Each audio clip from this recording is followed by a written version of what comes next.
Mathematics class 10 के नए session के साथ यूनिट नंबर 21 हमारा चल रहा है। 21.3 कंटिन्यू है। 21.3 के अगले दो सवाल हमने आपके सामने लिखे हुए हैं। ये क्वेश्चन नंबर 4 और 5 है। यहाँ पर आप देख सकते हैं क्वेश्चन नंबर 4 और 5 है। क्वेश्चन नंबर 4 जो है वो 3x² - x + 1 upon x + 1 * x² - x + 3। ये आपके सामने एक नॉन रिपीटेड क्वाड्रेटिक फैक्टर है डिनोमिनेटर में, और यहाँ पर भी नॉन रिपीटेड क्वाड्रेटिक फैक्टर है डिनोमिनेटर में। ये दोनों सवाल हम सॉल्व करेंगे इस सेशन के अंदर, और ये दोनों सवाल सॉल्व करने के लिए वही तरीका अप्लाई करेंगे जो हम इससे पहले करते रहे हैं। 20.3 के हमने शुरू के 3 सवाल किए जहां पर हम क्वाड्रेटिक फैक्टर के अंदर जब करते हैं लेट करते हैं कांस्टेंट वैल्यूज को, तो उसके अंदर एक x की वैल्यू होती है, एक बगैर x की वैल्यू होती है। बिल्कुल इसी तरह से यहाँ पर काम होगा। इसी तरह से शुरू करते हैं सॉल्यूशन। सवाल लिखा हुआ है मेरे पास 3x² - x + 1 अपॉन में है मेरे पास x + 1 * x² - x + 3। एक वैल्यू मेरे पास ये है, और उसके बाद मैं इसमें लेट कर लूंगा, डायरेक्टली जल्दी से लेट करूंगा इसको। और जब मैं इसको लेट करूंगा तो लेट करने पे ये मेरे पास वैल्यू बन जाएगी 3x² - x + 1 ऐसी रहेगा। ऊपर नीचे ये वैल्यू ऐसी रहेगी अभी x + 1 * x² - x + 3। और जब मैं इसको तोड़ने की कोशिश करूंगा तो दो वैल्यूज बन रही हैं, एक x + 1 के साथ और एक x² - x + 3 के साथ। ये बन जाएगा a1, और ये बन जाएगा मेरे पास a1, और ये बन जाएगा a2x + a3। ये क्वाड्रेटिक मेरे पास फैक्टर था। इसमें एक वैल्यू x के साथ आती है, एक कांस्टेंट वैल्यू आती है। ये मेरे पास लीनियर फैक्टर था, इसके अंदर डायरेक्ट कांस्टेंट वैल्यू आती है। अब मैं a1, a2 और a3 की वैल्यू निकालूंगा यहां से, जैसे कि हम कर रहे हैं सवालों के अंदर। सब यहां पर इसमें कुछ हम नहीं करेंगे अभी। 3x² - x + 1 को ऐसे रहने देंगे, x + 1 और x² - x + 3 ऐसे उतार देंगे। इधर हाफ एलसीएम मिलेंगे। ये एलसीएम आ गया x + 1 * x² - x + 3 एलसीएम आ गया। और यहां पर आपके पास आ जाएगा a1 * x² - x + 3 ये, और plus a2 plus a2x + a3 * x + 1। ये आपके पास बन गया। देखिए यहां पर हमने एलसीएम लिया x + 1 और x2 - x + 3 का, ये एलसीएम आ गया आपके पास। और उसके बाद एलसीएम आने के बाद x + 1 x + 1 से कैंसिल होके ये नंबर इस लाइन में बदल जाएगा। और यहां पर x² - x + 3 इसको कैंसिल कर देगा, और ये x + 1 जाके इससे ऊपर बदल जाएगा। यही काम ने किया है। अब हम मल्टीप्लाई कर देंगे, साथ में हम काम करेंगे क्योंकि डिनोमिनेटर दोनों के सेम हो गए, लिहाजा हम डिनोमिनेटर को कैंसिल कर देंगे दोनों को। ये दोनों चीजें कैंसिल हो गई। हमारे पास बच गया 3x² - x + 1 = अब मैं इसको मल्टीप्लाई कर रहा हूं। ये मेरे पास है a1x² - a1x + 3a1 plus a2x² plus a2x plus a3x plus a3। ये मेरे पास आ गई वैल्यू आपके पास। अब इसमें देखिए कि 3 a1 है, 2 a2 है और 3 a3 है। इसको मैं x के हिसाब से, कांस्टेंट के हिसाब से अलग करता हूं, तो फिर देखिए क्या हो जाएगा। ये मेरे पास बन जाएगी 3x² minus x plus 1 is equals to a1x² plus a2x² minus a1x plus a2x plus a3x, a2x ठीक है, a3x। और उसके बाद मेरे पास ये कांस्टेंट वैल्यू है 3a1 प्लस a3 की। ये मेरे पास तीन वैल्यू आ गई। x² की दो वैल्यूज आई है, x की तीन वैल्यूज आई है। ये a1x यहां से आया है माइनस का, ये a2x 1 से उल्टा होकर यहां पर आया है, और ये a3x यहां पर आया है इससे उल्टा होकर। ये मेरे पास तीन वैल्यू आ गई x की, और ये दो वैल्यू मेरे पास है x² की, और दो कांस्टेंट वैल्यू आ गई मेरे पास। और मैं इसको कुछ इस शक्ल में लिख लूं, ये हो जाएगा 3x² minus x plus 1 is equals to a1 plus a2 x square plus minus का a1 plus a2 plus a3x plus 3a1 plus A3 ये मेरे पास कांस्टेंट मिल गए। ये लाइक टर्म्स बन गई आपके पास, x स्क्वायर की लाइक टर्म्स हो गई, ये x की लाइक टर्म हो गई और ये आपके पास कांस्टेंट की लाइक टर्म हो गई। लेकिन लाइक टर्म से यहाँ पर मसला हल नहीं हो रहा है। अगेन हर जगह पे 2 या 3 वैल्यूज हैं, लिहाजा हम यहाँ पर ना a1 निकाल सकते हैं, ना a2 निकाल सकते हैं, ना a3 निकाल सकते हैं। लाइक टर्म करने से हमें फर्क नहीं पड़ रहा है, लिहाजा हमें कुछ x के साथ करना पड़ेगा कि x के साथ हम काम करें कि ये सारी वैल्यूज खत्म हो जाए। तो देखिए क्या होगा कि ये वैल्यू प्रिडिक्ट यहीं से पता चलेगी। जैसे कि मैं पहले बता चुका आपको कि जो जब हमारे पास लाइक टर्म्स में दो टर्म्स आ जाएंगी तो फिर हम x कोई वैल्यू पुट करके यहां से इसको सॉल्व करने की कोशिश करेंगे। इसको मैं इक्वेशन नंबर मैं इसको 2 बोल देता हूं, 1 तो मैं इसको बोल चुका हूं, इक्वेशन नंबर 1 है मेरी। और उसके बाद में करूंगा एक काम कि जो मेरा पास लीनियर फैक्टर है उसके अंदर x की वैल्यू +1 है, x +1 है, तो +1 के साथ जो वैल्यू आती है -1, यानी कि ये लीनियर फैक्टर 0 करने के लिए x अगर मैं -1 पुट करूंगा तो ये 0 हो जाएगा। तो x में -1 यहां ले रहा हूं, इस जगह पे मैं x -1 ले रहा हूं। मैं कह रहा हूं पुट x = -1 इन इक्वेशन 2। तो ये हो जाएगा मेरे पास 3 × -1 का स्क्वायर -1 +1 = a1 + a2 × -1 का square plus -a1 + a2 + a3 × -1 plus 3a1 + a3। ये वैल्यूज ऐसी रहेंगी आपके पास। और उसके बाद मैं इसको मल्टीप्लाई करके फॉर्मूले से खोल लेता हूं। तो देखिए हो जाएगा, मल्टीप्लाई करके खोल लेता हूं, मल्टीप्लाई कर लेता हूं माइनस को, ये मेरे पास हो जाएगा 3 + 1 + 1 = यहां पर -1 का स्क्वायर 1 हो जाएगा, तो a1 ऐसे आ जाएगा प्लस a2 ऐसे आ जाएगा। ठीक है जी, नीचे आगे आ जाइए, ये प्लस ये -1 इसको मल्टीप्लाई करेगा, -1 ये मल्टीप्लाई करेगा तो हो जाएगा +a1, ये हो जाएगा -a2, ये हो जाएगा -a3। ये -1 ने इन तीनों को मल्टीप्लाई किया, इस प्लस को मैंने कंसीडर नहीं किया, ये -1 ने इन तीनों को मल्टीप्लाई किया तो माइनस प्लस हो गया, माइनस प्लस माइनस हो गया, माइनस प्लस माइनस हो गया। अगेन वहां पर मेरे पास है 3a1 + a3। अब आप देख सकते हैं कि यहाँ पर जो वैल्यूज कट रही है किस तरह से कट रही है कि a1 तो नहीं कट रहा, a2 प्लस का माइनस का कैंसिल, a3 माइनस का प्लस का कैंसिल। ये आपका बनती वैल्यू 5 = ये एक a1, ये दूसरा a1, ये 3a1, 5a1 और फिर a1 = 1। या मैं बताया आपको a1 = 5/5 और a1 = 1। ये मेरे पास a1 की वैल्यू आ गई 1 के बराबर। ठीक है जी, अब मैं जब a1 की वैल्यू आ गई 1 के बराबर तो अब मैं क्या काम करूंगा, अब मुझे यहां से a2 निकालना है और अभी a3 निकालना है। तो अब मैं क्या काम करूं, तो आप देख सकते हैं कि अब मैं इक्वेट कर दूंगा इक्वेशन 2 को।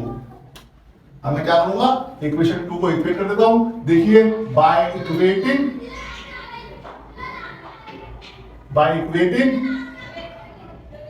लाइक टर्म्स ऑफ इक्वेशन 2 मेरे पास बन जाएगा 3x² = a1 + a2x²। ये बन गया, इसको मैंने बोल दिया इक्वेशन नंबर 3। और फिर मैं क्या करूं कि यहीं पर a1 इसे पुट कर दूं। मैं कहूंगा put a1 = 1, put a1 = 1 in equation 3। तो मेरे पास हो जाएगा 3x² = 1 + a2 × x², x² से कैंसिल, 3 = 1 + a2 और a2 = 3 - 1 और a2 = 2। ये मेरे पास a2 आ गया। अब मेरे पास a2 आ गया, a1 आ गया। जो अगली टर्म्स हैं उसके अंदर भी मेरे पास यहां पर मामला बन सकता है इक्वेटिंग लाइक टर्म्स। या यहां पर हमने इक्वेशन 4 और 5 बना ली थी। पहले हम देख लेते हैं इक्वेशन 4 और 5 बना लेते हैं। यहां पर इक्वेशन 1 3 कर लेते हैं, यहां पर हम इक्वेशन 4 लिख देते हैं। इक्वेशन 4 आपस बनेगी -x =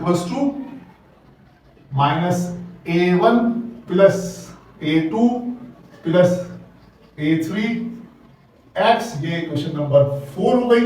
अब इस इक्वेशन नंबर 4 में पुट कर देते हैं वैल्यूज हम a1 a2 और a3 की। जैसे कि हमने निकाली है वैल्यूज, a1 की वैल्यू निकाल ली है, a2 की वैल्यू निकाल ली है और हमने वैल्यू निकाल ली है। तो हम कहेंगे put the values, put a1 = 1 and a2 = 2 in equation 4। Equation 4 लिखिए आप लोग। ये आ जाएगा minus x equals to minus 1 plus 2 plus a3x x से कैंसिल, यहां पर गया माइनस 1 इक्वल्स टू ये हो गया 1 प्लस a3 और a3 इक्वल्स टू माइनस 1 और a3 इक्वल्स टू माइनस 2। ये आपके पास आ गया a3, ये आ गया a2, ये आ गया आपके पास a1।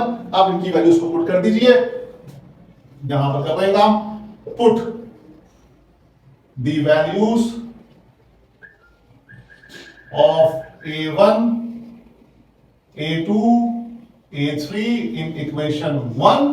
तो आपके पास बन जाएगी equation 1 3x square minus x plus 1 upon x plus 1 into x square two x square minus x plus 3 is equal to a1 मेरे पास आ गया है 1 upon x plus 1 plus a2 मेरे पास आ गया है 2, तो 2x माइनस 2 सॉरी, ये a3 में 2 आया है 2x minus 2 upon x square minus x plus 3। ये आपका आंसर आ गया। ये आपकी फैक्टर्स हमने कर दिए। पार्शियल फ्रैक्शन हो गई इसकी। ये आ गया आपके पास, यहां से a1 आ गया 1, ये a1 आ गया 1, ये a2 आ गया 2x था प्लस माइनस 2 आ गया x square minus x plus 3 को मैंने ऐसे रखा। ये आपके सामने क्वेश्चन नंबर 4 सॉल्व हुआ 21.3 का। हम 21.3 कर रहे हैं, उसका क्वेश्चन नंबर 4 आपके सामने सॉल्व हुआ है। अब हमारे सामने क्वेश्चन नंबर 5 है लिखा हुआ। ये आपके सामने क्वेश्चन नंबर 5 को एक्सरसाइज 21.3 का क्वेश्चन नंबर 5 है x square minus x plus 2 upon x plus 1 into x square plus 3। Question number 5 हम सॉल्व करते हैं। क्वेश्चन नंबर 5 का सॉल्यूशन स्टार्ट करते हैं, सॉल्यूशन लिखते हैं हम और फिर क्वेश्चन काटते हैं। X square minus x plus 2 upon में x plus 1 into x square plus 3। ये आपके सामने आ गए, सवाल आ गया आपके सामने। इसका हमें पार्शियल फ्रैक्शन करना है। अगेन इसको लेट कर लेते हैं। लेट करने के लिए अगेन एक लीनियर फैक्टर है, एक क्वाड्रेटिक फैक्टर है। लीनियर फैक्टर के साथ सिर्फ a1 आ जाएगा, क्वाड्रेटिक के साथ a2 और a2x और a3 आ जाएगा। तो ये बन जाएगा आपके पास x square minus x plus 2 upon में x plus 1 into x square plus 3 will be equals to, ये हो जाएगा आपके पास a1 अपॉन एक्स प्लस 1 और प्लस में आपके पास हो जाएगा a2x plus a3 upon x square plus 3। ये आपके वैल्यूज आ गई, a1 अपॉन एक्स प्लस 1 और प्लस a2x प्लस 3। ये इसको हम इक्वेशन नंबर 1 बोल देते हैं और फिर यहां से इसको एलसीएम लेके ऐड करने की कोशिश करते हैं। तो x square minus x plus 2 ऐसे ही रहेगा। नीचे आपके पास आ जाएगा x plus 1 into x square plus 3 equals to, इसका एलसीएम ले लीजिए आप। तो x plus 1 into x square plus 3 इसका एलसीएम आ जाएगा। x प्लस 1 x प्लस 1 को कैंसिल करेगा तो a1 के साथ आ जाएगा x square plus 3 plus x square plus 3 x square plus 3 को कैंसिल करेगा तो a2x प्लस a3 के साथ आ जाएगा x प्लस 1। ये आपके सामने यहां से ये आ गया x प्लस 1 आ गया। ठीक है जी। अब देख लीजिए आप डिनोमिनेटर सेव हो गए, तो डिनोमिनेटर को हम कैंसिल कर देते हैं जैसे कि हम सवाल में करते हैं और यहां पर हम ऊपर मल्टीप्लाई कर लेंगे। तो ये बन जाएगा मेरे पास x square minus x plus 2 equals to a1x square plus 3a1 plus a2x square plus a2x। a2x से मल्टीप्लाई हुआ x स्क्वायर तो a2x स्क्वायर हो गया और a2x मल्टीप्लाई हुआ a1 से तो a2x आ गया। फिर a3 मल्टीप्लाई होगा, ये हो जाएगा a3x प्लस a3। ये आपके पास आ गई वैल्यूज। ये हमने a1 को मल्टीप्लाई किया x से तो a1x स्क्वायर हो गया, a1 को मल्टीप्लाई करते 3 से तो 3a1 हो गया। फिर हमने a2x को मल्टीप्लाई किया x से तो a2x स्क्वायर हो गया और a3 को मल्टीप्लाई किया 1 से तो वापस a2 को हमने मल्टीप्लाई किया x से तो a2x हो गया। फिर a3 को हमने x मल्टीप्लाई किया तो a3x हो गया और a3 को मल्टीप्लाई किया प्लस 1 से तो a3 आ गया। क्या हमारे पास वैल्यूज आ गई a1 a2 a2 a3। Again हमारे पास डबल वैल्यूज आ गई हैं। इसकी तरह तरतीब बना लेते हैं इसके हिसाब से जो फ्रैक्शन गिवन है उसके हिसाब से x square minus x plus 2 के हिसाब से ये बन जाएगी a1 x square plus a2 x square और उसके बाद ये आपके पास हो गया plus a2x plus a3x plus 3a1 plus a3 और ये शक्ल बन जाएगी x square minus x plus 2 equals to a1 plus a2 x square plus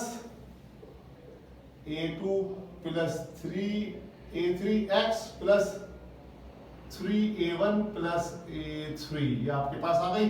इसको इक्वेशन नंबर 2 बोल दीजिए। अब अगर आप देख सकते हैं कि इसके अंदर कुछ सॉल्व हो रही है क्योंकि हर जगह पे दो दो वैल्यूज है, लिहाजा आप वैल्यूज निकाल नहीं सकते इसके अंदर। तो आप काम ये करेंगे कि आप x के साथ कुछ काम करेंगे। अगेन ये मेरा लीनियर फैक्टर मुझे बताया क्या करना है। x प्लस 1 है, लीनियर फैक्टर के अंदर x प्लस 1 है तो हमने यहाँ पर x को -1 पुट कर देना है। Again put x equals to -1 in equation 2। इस इक्वेशन 2 में x को -1 पुट कर रहा हूं तो -1 का square minus -1 plus 2 equals to a1 plus a2 into -1 का square plus a2 plus a3 into -1 plus 3a1 plus a3 ये ऐसे ही रहेगा। x देंगे इसके साथ। अब ये आ जाएगा -1 का square 1 -1 plus 1 plus 2 equals to यहां पर -1 का स्क्वायर आएगा 1 तो a1 प्लस a2 और यहां पर माइनस हो जाएगा तो ये माइनस a2 माइनस a3 और आगे plus 3a plus 3a1 plus a3 हो गया। अब माइनस वाला प्लस वाला काट दीजिए। Plus a2 minus a2 cut गया, minus a3 plus a3 cut गया। मेरे पास बचा यहाँ पर 4 इक्वल्स टू 4a1 और a1 इक्वल्स टू 4/4 और a1 इक्वल्स टू 1। ये a1 आ गया आपके पास 1 के बराबर। उसके बाद आप अब हम इक्वेट कर लेंगे इस इक्वेशन को। इक्वेशन नंबर 2 ले लेते हैं और उसको इक्वेट कर लेते हैं। फ्रॉम इक्वेशन 2 हम यहां लिखते from equation 2 equating like terms को इक्वेट करें अगर हम तो ये बन जाएगा मेरे पास इक्वेशन 2 ये है मेरे पास हो जाएगा x square is equals to a1 plus a2 x square. इसको इक्वेशन नंबर मैंने बोल दिया 3। उसके बाद ये माइनस x है, minus x is equals to a2 plus a3x। इसको इक्वेशन नंबर 4 बोल दिया मैंने। और ये फिर मेरे पास है कांस्टेंट वैल्यू की 2 is equals to 3a1 plus a3। ये इक्वेशन नंबर मैंने 5 बोल दी। अब मेरे पास a1 की वैल्यू है। a1 की वैल्यू मैं यहां भी पुट कर सकता हूं, यहां भी पुट कर सकता हूं। मैं बड़ी जहां पुट करूं, मैं यहां पुट करूंगा तो a2 आ जाएगा, यहां पुट करूंगा तो a3 हो जाएगा। दोनों मैं ऐसे कर लेता हूं।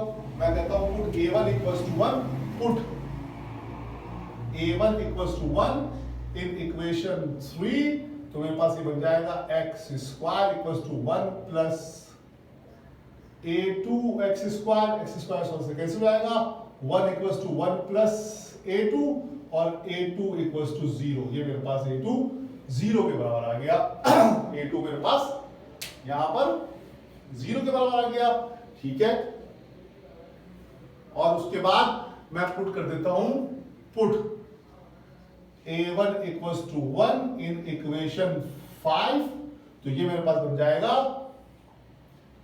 2 is equals to 3 into 1 plus a3 तो 2 इज इक्वल्स टू ये मैं ऐसे चल रहा है 2 is equals to 3 plus a3 और a3 is equals to 2 minus 3 और a3 इक्वल्स टू -1। ये आपके पास a3 -1 आ गया, a2 आपके पास 0 आ गया है, a1 आपके पास 1 आ गया है। अब आप काम ये करेंगे कि यहां से पुट कर देंगे ये तमाम वैल्यूज को इक्वेशन नंबर 1 में। a1 आपके पास 1 आ गया है, a2 आपके पास 0 आ गया है और a3 आपके पास -1 आ गया है। अब ये तीनों वैल्यूज हम इक्वेशन नंबर 1 में पुट कर देंगे। हम यहां पर लिख देते हैं इसको इस तरह से मैं कर देता हूं। यहां आंसर वाला काम मैं कर रहा हूं put the values of a1, a2 and a3 in equation 1। Equation 1 जो हमने बनाई हुई है उसके अंदर मैं वैल्यूज पुट कर रहा हूं। a1 की वैल्यू ये है, a2 की ये है, a3 की ये है।